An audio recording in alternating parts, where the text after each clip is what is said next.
जय श्री महाकाल। कई लोगों ने मुझे टोनमत भवानी के बारे में पूछा है कि टोनमत भवानी क्या काम करती हैं, किस प्रकार से लोगों को दुखी करती है और इनके लक्षण क्या हैं। तो आप लोगों को मैं बता दूं, टोनमत भवानी एक टोना वाली शक्ति होती है, जो कि ये बहुत ही तांत्रिकों में बहुत ही प्रचलित शक्ति होती है। जिस किसी को इसकी सिद्धियां प्राप्त होती है वो एक महान तांत्रिक कहलाता है, क्योंकि यह शक्तियां बड़ी उच्च कोटि की शक्तियां होती हैं। और टोनमत भवानी को टोनमत से ही काटा जा सकता है, अन्य कोई सिद्धियों से नहीं काटा जा सकता। ये शक्तियां ऐसी होती हैं कि इस शक्ति को अगर किसी पे चला दिया जाए तो उसका शरीर सूखने लगता है, खाना में बदबू आने लगता है, खाना बनाते ही खराब हो जाता है। टोनमत भवानी का जिसके घर में इस्तेमाल हुआ है, या जिसके घर में इसका कोप है, या जिसके घर में ये शक्तियाँ बिगड़ी हुई हैं, उस घर के सदस्य पे जिसके ऊपर अधिक प्रभाव रहता है, उसका शरीर सूखता चला जाता है, पीला होता चला जाता है। और दूसरे लक्षण यह होते हैं कि टोनमत भवानी के प्रभाव में जो आता है, कोई भी खाना वो खाता है उसको गंध आती है, उस खाने से बदबू आने लगती है। उस बदबू के चलते वह व्यक्ति खाना तक नहीं खा पाता है। खाना उसके सामने है, भूख भी उसे लगी है, पर उस बदबू के कारण वो नहीं खा पाता है।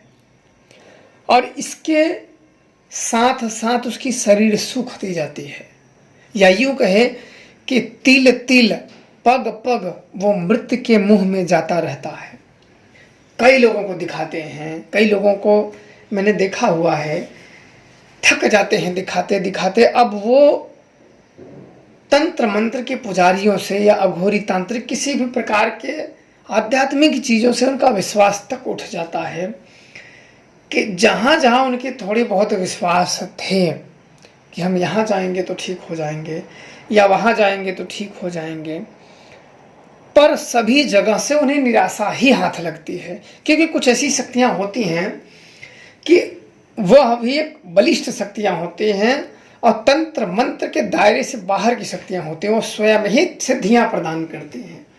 टोनमत भवानी की लोग साधनाएं करते हैं, उनसे सिद्धियाँ प्राप्त करते हैं, तो वो वरदानी शक्तियाँ होती हैं। जो शक्तियाँ आपको सिद्धियाँ प्रदान करें वो उसे वरदानी शक्तियाँ कहते हैं। और वरदानी शक्तियों को यूं ही कैद नहीं किया जा सकता है। कैद करने का मतलब होता है कि अपना विनाश कर लेना। चलोगे तो कैद करने, पर वो स्वयं पे ही आपके ऊपर वो घात कर देगी।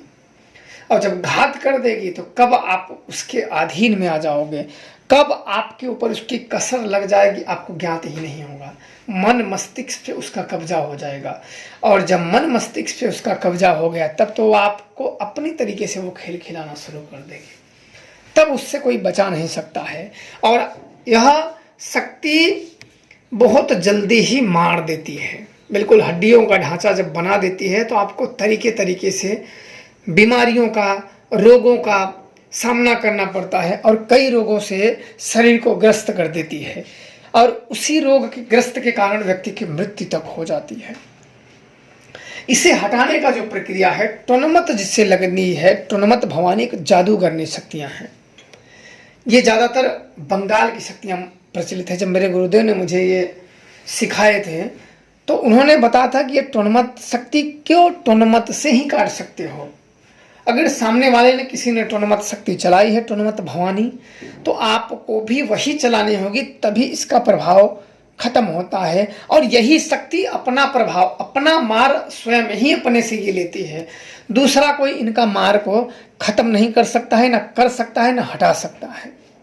उल्टा इनका कोप का ही भाजनों भरेगा।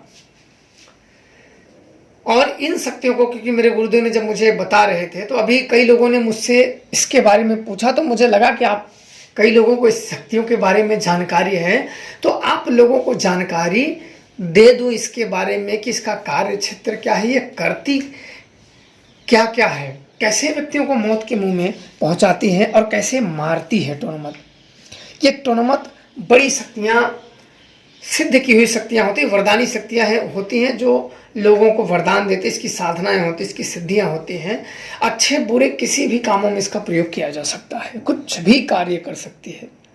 अच्छे से अच्छे जगह जा सकती है और बुरे से भी बुरे जगह जा सकती है। इसका मारा व्यक्ति जल्दी बचता नहीं है, मतलब कि इसकी जिसको कसर लग जाए उसको बचा पाना लगभग असंभव जैसा प्रतीत होने लगता है।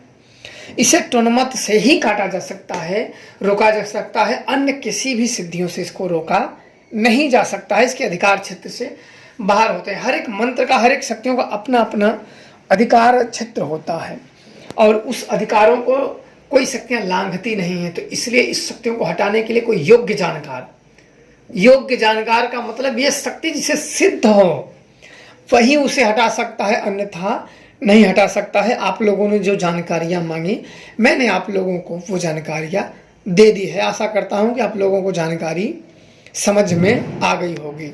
जय श्री महाकाल।